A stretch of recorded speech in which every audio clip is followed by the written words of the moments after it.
Amir Hamzah lahir di Tanjung Pura, Langkat, Sumatera Utara, pada 28 Februari 1911. Nama lengkapnya adalah Tengku Amir Hamzah Pangeran Indrapura yang kemudian disingkat menjadi Tengku Amir Hamzah. Nama Amir Hamzah diberikan oleh sang ayah karena kekagumannya kepada hikayat Amir Hamzah. Ayahanda Tengku Amir Hamzah bernama Tengku Muhammad Adil yang bergelar Datuk Paduka Raja. Tengku Muhammad Adil adalah pangeran, raja muda dan wakil sultan untuk Luhak Langkat Hulu yang berkedudukan di Binjai. Ayahanda Tengku Amir Hamzah mempunyai garis kekerabatan dengan Sultan Mahmud, penguasa Kesultanan Langkat yang memerintah pada tahun 1927 sampai 1941. Berdasarkan silsilah keluarga Istana Kesultanan Langkat, Tengku Amir Hamzah adalah generasi ke-10 dari Sultan Langkat. Garis keturunan tersebut memperlihatkan bahwa ia adalah pewaris tahta salah satu kerajaan Melayu, yakni Kesultanan Langkat.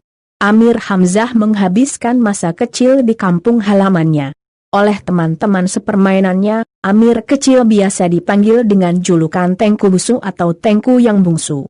Said Husni, salah seorang karib Amir Hamzah di masa kecilnya, menggambarkan bahwa Amir Hamzah adalah anak laki-laki yang berparas cantik. Ia bertubuh semampai, kulitnya kuning langsat, lehernya jenjang, dan perkataannya lemah lembut.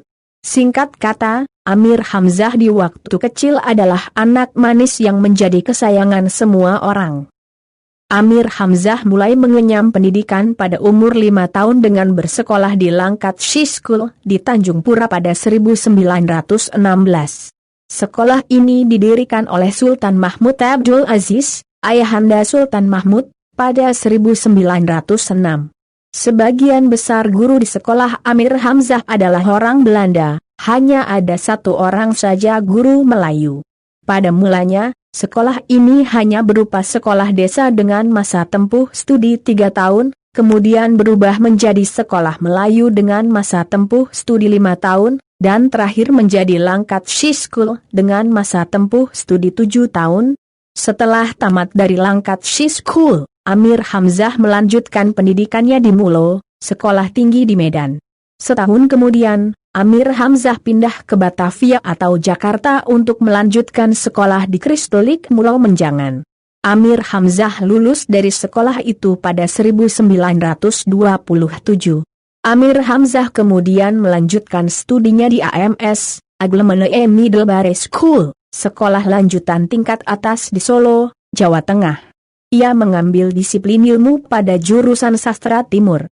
Di Solo, mula-mula Amir Hamzah tinggal di asrama, yakni di kompleks perumahan kediaman KRT Rekso Diningrat yang berlokasi di samping Istana Kasunanan Surakarta Hadiningrat. Kemudian Amir Hamzah tinggal bersama keluarga RT Sutijo Hadinegoro di Gabelan.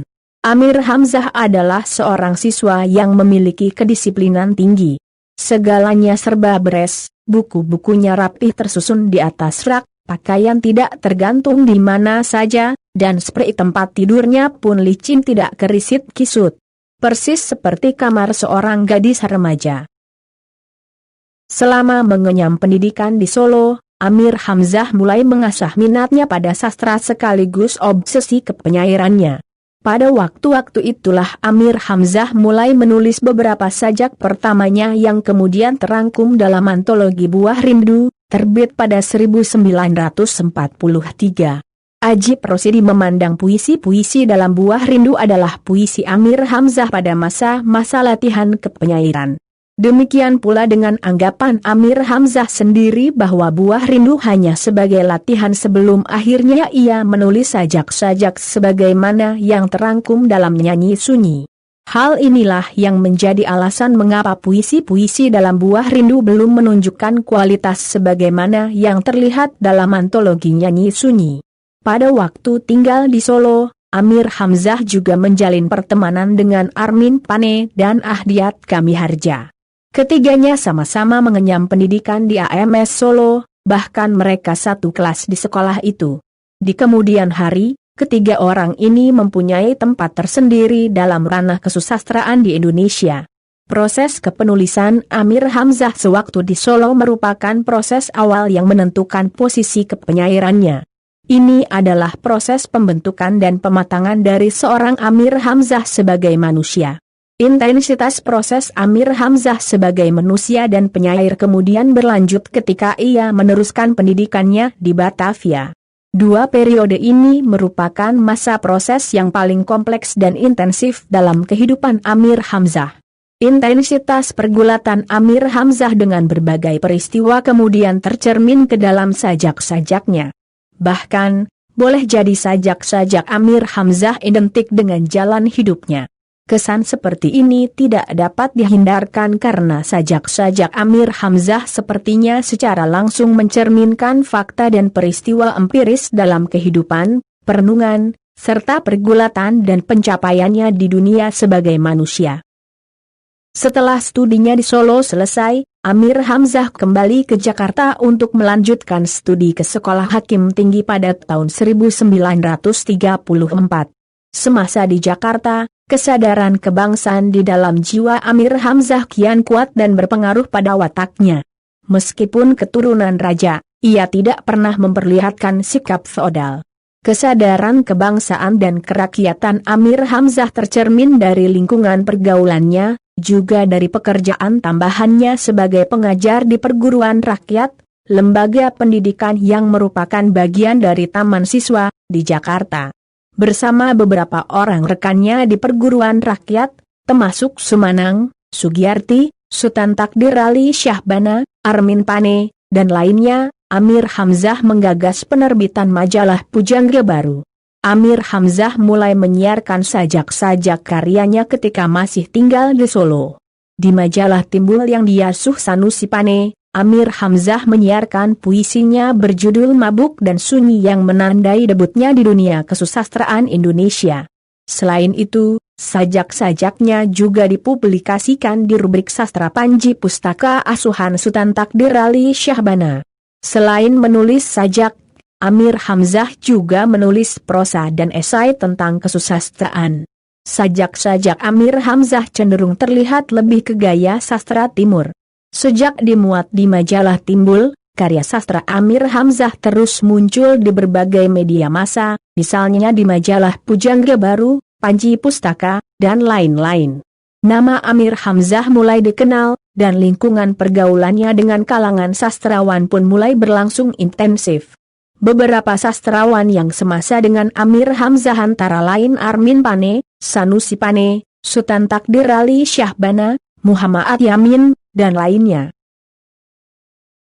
Mungkin pencapaian karya sastra Amir Hamzah bukan pencapaian terbaik dari suatu kelompok yang mengkhususkan diri dalam mencari kemudian menemukan semacam puitika yang lain sebagaimana yang terjadi di Barat. Namun begitu, tidak dapat dihindarkan bahwa ada semacam ikatan maupun komitmen para pemrakarsa majalah Pujangga Baru yaitu Armin Pane, Sultan Takdir Ali Syahbana, dan Amir Hamzah sendiri untuk memajukan bahasa Indonesia. Penerbitan majalah Pujangga Baru sendiri juga merupakan perwujudan komitmen hal tersebut. Amir Hamzah mewariskan dua buah kumpulan sajak karangannya, yaitu Buah Rindu dan Nyanyi Sunyi. Sultan Takdir Ali Syahbana mengatakan, banyak pengamat yang menilai bahwa Nyanyi Sunyi bukan hanya merupakan puncak pencapaian kreatif Amir Hamzah, namun juga menjadi salah satu puncak bagi kepenyairan Indonesia. Antologi puisinya Nyanyi Sunyi menjadi pemula bagi sajak-sajak kemudian yang membahasakan kesunyian. Kumpulan sajak Amir Hamzah yang lain, yaitu Buah Rindu, sebenarnya cenderung merupakan semacam catatan biografi. Meskipun buku kumpulan puisi ini terbit lebih belakangan dibanding Nyanyi Sunyi, namun proses penulisannya lebih dahulu dibanding puisi-puisi pada Nyanyi Sunyi. Sajak-sajak dalam kumpulan puisinya Nyanyi Sunyi adalah sajak-sajak yang sublim dengan lebih melukiskan pergulatan eksistensial sang penyair. Melalui Nyanyi Sunyi itulah kehidupan menjadi semacam ruang filosofis yang sunyi. Para peneliti dan kritikus sastra yang menyimpulkan dua hal tentang bahasa puisi Amir Hamzah. Di satu sisi, ia seolah-olah terikat pada bahasa Melayu, Namun di sisi lain Amir Hamzah juga sangat bebas ketika memasukkan beberapa kata yang berasal dari bahasa Jawa, Kawi, atau Sanskerta. Ketika membaca sajak-sajak Amir Hamzah, tak jarang pembaca akan menemui beberapa kata yang bukan berasal dari bahasa Melayu, misalnya Dewangga, Dewala, Sura, Mas Kumambang, dan lain sebagainya. Amir Hamzah mewariskan 50 sajak asli, 77 sajak terjemahan, 18 prosa liris, 1 prosa liris terjemahan, 13 prosa, dan 1 prosa terjemahan. Jumlah keseluruhan karya itu adalah 160 tulisan. Jumlah karya tersebut masih ditambah dengan Setanggi Timur yang merupakan puisi terjemahan, dan terjemahan Bhagavad Gita. Dari jumlah itu, ada juga beberapa tulisan yang tidak sempat dipublikasikan. Revolusi sosial yang meletus pada 3 Maret 1946 menjadi akhir bagi kehidupan Amir Hamzah. Ia adalah korban yang tidak bersalah dari sebuah revolusi sosial pada waktu itu. Pasukan Pesindo menangkapi sekitar 21 tokoh feodal termasuk diantaranya adalah Amir Hamzah yang ditangkap pada 7 Maret 1946.